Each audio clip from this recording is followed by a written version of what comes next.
Hi students, good afternoon. Last class la வந்து instability of emulsion. So emulsions la என்னென்ன instability problems வரும். So அதனால emulsion எப்படி contaminate ஆகுது. So அதுக்கான reason என்ன. So how to prevent. So அதுல வந்து creaming, sedimentation, cracking, coalescence and phase inversions. So different type of instability problems. So வந்து வருது how to prevent அப்படினு பார்த்தோம். So today's class is emulsion. ஒரு emulsion அப்படினா அதை வந்து preservation-ஆ வச்சிருக்கிறதுக்கு என்னென்ன பண்ணுவோம். So the preservation of emulsion. இப்போ நார்மலா வந்து மேலே பார்த்த எல்லாத்துலயுமே வந்து இது வந்து biphasic dosage form. So two phases இருக்கனால so ஒரு emulsific agent யூஸ் பண்ணி ஒன்னோட ஒன்று அதை miscible அதாவது invisible இல்லாம visible இதா கம்பேட்டிபிளா கொண்டு வரது தான் இந்த எமல்ஷன் ஃபார்முலேஷன் அப்படினோம். ஸோ வந்து இதுல வந்து so various type of proteins carbohydrates இதெல்லாம் இருக்கும். ஸோ ஆயில் இருக்கு, மெயினாக வாட்டர் இருக்கு. ஸோ இதனால நிறைய இன்ஸ்டபிலிட்டிஸ் வரும், மைக்ரோபியல் க்ரோத்ஸ் வரும். ஸோ அதுக்காக நம்ம என்னென்ன பண்ணியிருக்கோம் அப்படின்றத ஒவ்வொரு இதுலையும் என்னென்ன இதில் ஆட் பண்ணியிருக்கோன்ற எக்ஸ்பீரியன்ஸில் பார்த்துருக்கோம். ஸோ இன்னைக்கு வந்து ப்ரிசர்வேஷன் ஆஃப் எமல்ஷன்ஸ். ஸோ எமல்ஷனை வந்து எப்படி ப்ரிசர்வ் பண்ணுறது அப்படின்னா, எப்படி நம்ம ப்ரிப்பேர் பண்ண எமல்ஷனை ஸ்டோர் பண்ணுவோம் அப்படின்னா, depending upon the viscosity of the products emulsion may be packed in wide mouth bottle or jars. அதாவது அதோட விஸ்காசிட்டியை பொறுத்து. ஸோ வந்து ஒவ்வொரு டிராப்ஸ் எல்லாம் பாரு சின்ன பிளாஸ்டிக் டைப் பாட்டில் தான் இருக்கு. ஏன்னா டிராப் வந்து டக்குன்னு அமுக்குனதுமே நமக்கு அந்த நாசில்ஸ் வழியாக வந்துடும். ஸோ விஸ்காசிட்டி அதிகமாக இருக்கிறது என்னன்னா படக்குன்னு வந்து வராது. ஸோ டக்குன்னு வரதெல்லாம் இந்த மாதிரி ஒயிட் மவுத் பாட்டில் அல்லது ஜாரில் தான் நம்ம ஸ்டோர் பண்ணி வைப்போம். ஸோ வந்து clear class container usually preferred. ஏன் அப்படின்னா அது வந்து பைஃபேசிக் டோசேஜ் ஃபார்மு. ஸோ வந்து ஏதாவது அதில் இன்ஸ்டபிலிட்டி ப்ராப்ளமோ செடிமெண்டேஷனோ கிராக்கிங்கோ தெரிஞ்சுது அப்படின்னா நமக்கு அதை வந்து அப்பியரன்ஸ்லேயே தெரியணும் அப்படின்றதுக்காண்டி தான் mostly clear class container are usually preferred. So லேபில் நம்ம பண்ணுறதே வந்து ஒயிட் மவுத் கிளியர் ஒயிட் கலரில் பாட்டில் இல்லைன்னா ஜார். மேக்ஸிமம் வந்து பிளாஸ்டிக் ஜார்ஸ் வந்து உங்களுக்கு எமல்ஷனுக்கு நீங்கள் யூஸ் பண்ணுவீங்க. ஸோ என்ன அப்படின்னா depending upon the viscosity of the product emulsion may be packed in wide mouthed bottle or jars. Clear glass container are usually preferred. Then amber colored bottle may be used for those emulsion which contain light sensitive ingredients.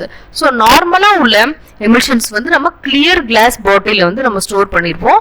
sometime வந்து light sensitive. So amber colored bottle mainly வந்து light resistant container தான். அது பேரே வந்து light resistant container. இந்த photo sensitivity products இருக்கும் இல்லையா, அந்த மாதிரி photo light பட்டாலே contaminate ஆகுற மாதிரி light sensitivity drugs ஓ ப்ராடக்ட்டோ இருந்துச்சு அப்படின்னா எக்ஸிபியன்ஸ் உள்ள நம்ம ஆட் பண்ணிருந்தோம் அப்படின்னா இந்த மாதிரி light sensitivity container, that is amber colored bottle may be used for the those emulsion which contain light sensitive ingredients. Emulsion may be packed in plastic container. So the amber colored bottle இல்லனா glass bottle இல்லனா amber colored plastic containerல நம்ம இந்த light sensitive product வந்து நம்ம save பண்ணி வைப்போம். So emulsionனா என்னது? So emulsionன்றது biphasic dosage form. இது எப்படி பேக் பண்ணோம் அப்படின்னா white mouth bottle or jar ஒன்னு clear glass container இருக்கும், இல்ல அப்படின்னா நல்லா லைட் சென்சிட்டிவ் ப்ராடக்ட்ஸ்க்கு வந்து ஆம்பர் கலர்டு பாட்டில் இருக்கும். ஸோ இதுதான் வந்து first point. So next point என்ன அப்படின்னா emulsion contain number of ingredients. So எமல்ஷன்னாலே டக்கு நமக்கு என்ன ஞாபகம் வரும், அதில் ஆயில் இருக்கும், வாட்டர் இருக்கும். எந்த எமல்ஷன்னாலையும் அதற்கு ஒரு எமல்சிஃபைங் ஏஜென்ட் இருக்கும். ஸோ அது ப்ரோட்டீனாக இருக்கலாம், லிப்பிடாக இருக்கலாம், கார்போஹைட்ரேட்டாக கூட இருக்கலாம். சரியா? So carbohydrate, proteins, lipids, that is oils or water.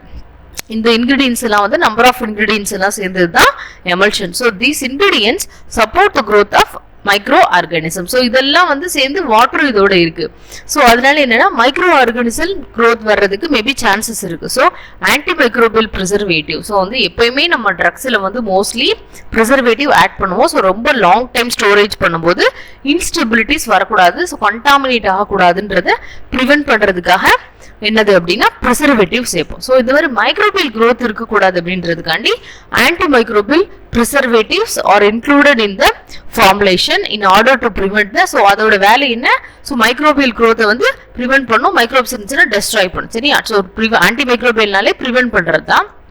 So to prevent the contamination of the preparation. So வந்து preparation contaminate ஆகாம இந்த மைக்ரோபியல் க்ரோத்னால கண்டாமினேட் ஆகாம இருக்கிறதுக்காக இந்த ஆன்டி மைக்ரோபியல் ப்ரிசர்வேட்டிவ்ஸ் அப்படின்றது ஆட் பண்றோம். ஸோ என்னென்ன டைப் ஆஃப் ஆன்டி மைக்ரோபியல் ப்ரிசர்வேட்டிவ்ஸ்ன்றது ஏற்கனவே எக்ஸிபியன்ஸ்ல பார்த்துருக்கோம். ஸோ அகைன் எமல்ஷன்ல பர்டிகுலரா என்னென்ன யூஸ் பண்ணுவாங்க அப்படின்னா first benzoic acid, phenol, cresol, chlorbutol, benzalkonium chloride, phenyl mercuric acetate, methyl paraffin, propyl paraffin are commonly used as antimicrobial preservatives in emulsion formulation. சரியா, இத வந்து second point. So என்னென்ன யூஸ் பண்றோம் அப்படின்னா benzoic acid, phenol, cresol, chlorbutyl, benzalkonium chloride, phenyl mercuric acetate, methyl paraffin, propyl paraffin are commonly used as antimicrobial preservatives in emulsion. சரியா, so இத வந்து ரெண்டு point.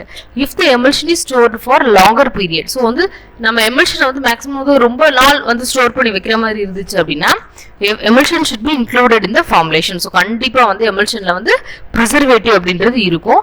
otherwise the emulsion may undergo putrefaction அப்படின்னா என்னன்னா தூய்மையா இருக்கிறது அப்படின்றது, அதாவது என்னன்னா சுத்தப்படுத்துறது அப்படின்ற மாதிரி தூய்மைப்படுத்துறதுக்காக as a result அதுல ஃபைனலா வந்து சுத்தப்படுத்துவோம். இல்லைன்னா அப்படின்னா இல்லை அப்படின்னா மறுபடியும் பியூரிஃபிகேஷன் பண்ணணும் அப்படின்ற மாதிரி ப்ரிசர்வேட்டிவ் ஆட் பண்ணிட்டோம்னா இது தேவையில்லை. டிட்டோரியேஷன் அப்படின்னா தரம் கெடுதல் இல்லை சீரழிவு அப்படின்றது, breaking of emulsion takes place. So அது வந்து அதனால வந்து நமக்கு கண்டாமினேஷன் ஆகும். அதர்வைஸ் அதாவது ப்ரிசர்வேட்டிவ் அப்படின்றது நம்ம ஆட் பண்ணலை அப்படின்னா ஒன்றும் சுத்தப்படுத்தணும் இல்லைன்னா ப்ராடக்ட் டிட்டோரியேட் ஆகி பிரேக்கேஜ் ஆஃப் எமல்ஷன் அப்படின்றது நடக்கும். ஸோ இதான் வந்து மெயினாக ப்ரிசர்வேஷன் ஆஃப் எமல்ஷன்ல ப்ரிசர்வேட்டிவ் ஆட் பண்ணுறதுக்கான ரீசன்.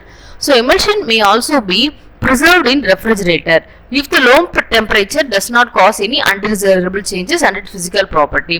so வந்து emulsion வந்து வேற எந்த மெத்தட்ல ப்ரிசர்வ் பண்ணலாம் அப்படின்னா நம்ம ரெஃப்ரிஜரேஷன் ஸ்டோரேஜ் மூலமா. ஸோ ரெஃப்ரிஜரேட்டர்ல இருக்கும்போது மைக்ரோபியல் growth வந்து இருக்காது. சரியா, so we don't need add preservative. So add பண்ண தேவையில்ல, நம்ம டைரக்டா ஃப்ரிட்ஜில் வச்சோம்னாலே அந்த மாதிரி எந்த மைக்ரோபியல் growths இருக்காது.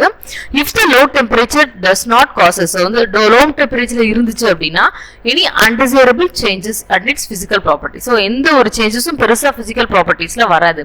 ஸோ அதான் வந்து preservation of emulsions. இதெல்லாம் தான் preservation of emulsions. ஸோ எதுக்காக நம்ம emulsion viscosity பொறுத்து என்ன கண்டெய்னர் சூஸ் பண்றோம், ஸோ emulsionல என்னென்ன இருக்கும், ஸோ என்னென்ன மாதிரி ப்ராப்ளம்ஸ் வரும், என்னென்ன ப்ரிசர்வேட்டிவ் யூஸ் பண்ணுவோம், ஸோ இது ப்ரிசர்வேட்டிவ் இல்லைன்னா என்ன நடக்கும் அப்படின்னு பார்த்தோம். ஸோ இதான் வந்து preservation of emulsion. ஸோ இன்னைக்கு கிளாஸோட ஸோ இதோட preservation of emulsionோட எமல்ஷன்ஸ் வந்து ஃபுல்லா முடிஞ்சிருச்சு. ஸோ பைஃபேசிக்ல சஸ்பென்ஷன் பார்த்தாச்சு, எமல்ஷன் பார்த்தாச்சு. ஸோ நெக்ஸ்ட் கிளாஸ்ல இருந்து செமி சாலிட் டோசேஜ் ஃபார்ம், அதுல ஆயின்மெண்ட்ஸ், பேஸ்ட், க்ரீம் இதெல்லாம் பத்தி டீட்டெயிலாக பார்ப்போம். So semi solid dosage form next கிளாஸ்ல டீட்டெயிலாக பார்ப்போம். ஓகேவா, தேங்க்யூ.